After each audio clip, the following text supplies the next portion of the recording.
ایک بدبخت ملعون نے رسول اللہ صلی اللہ علیہ وآلہ وسلم کو خط لکھا. جھوٹا دعوے دار نبوت تھا. اس بدبخت نے کہا رسول اللہ صلی اللہ علیہ وآلہ وسلم کو خط میں کہ آپ میرے ساتھ معاہدہ کر لیں. معاہدے کی ایک شرط تو یہ کہ جب تک آپ حیات ہیں نبی آپ ہوں گے. آپ کی وفات کے بعد آپ یہ لکھ دیں کہ نبوت میرے پاس آ جائے گی, میں نبی بن جاؤں. یا پھر عرب کے علاقوں میں حکومت اور نبوت آپ کی, جو عجم کے علاقے ہیں وہاں پر نبوت میری چلے.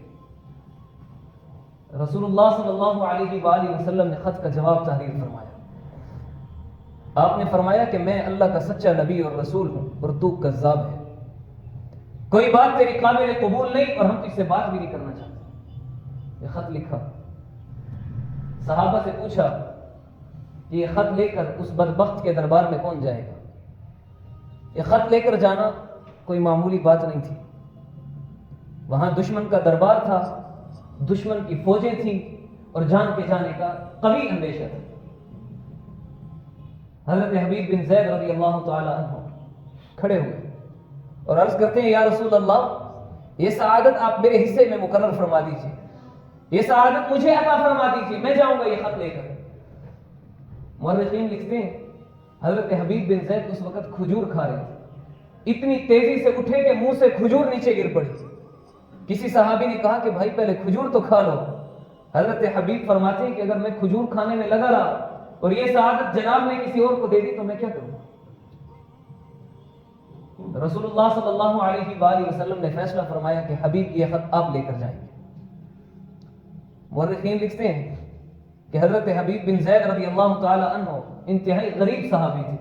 یہ چھوارے بیچ کر اپنا گزر بسر کرتے تھے. کوئی مالی حالت اتنی اچھی نہیں تھی اور جسم اور حیات کے اعتبار سے بھی کمزور سے تھے, نحیف سے تھے.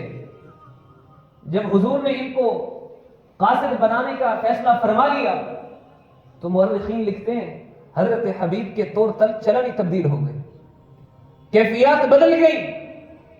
اب حبیب کو دیکھ کر یوں لگتا تھا جیسے کسی قافلے کا بڑا سپہ سالار آیا. حضور سے خط وصول کیا اور اس بدبخت کے دربار کی طرف اپنا رخ کر لیا.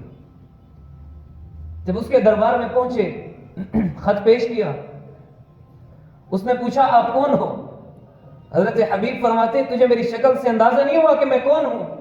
محمد کے غلاموں کی شکلیں ان کی شہادت اور گواہی دیتی ہیں کہ یہ محمد کے غلام آ چکے, تمہیں اندازہ نہیں ہوا. بہرحال خط دیا.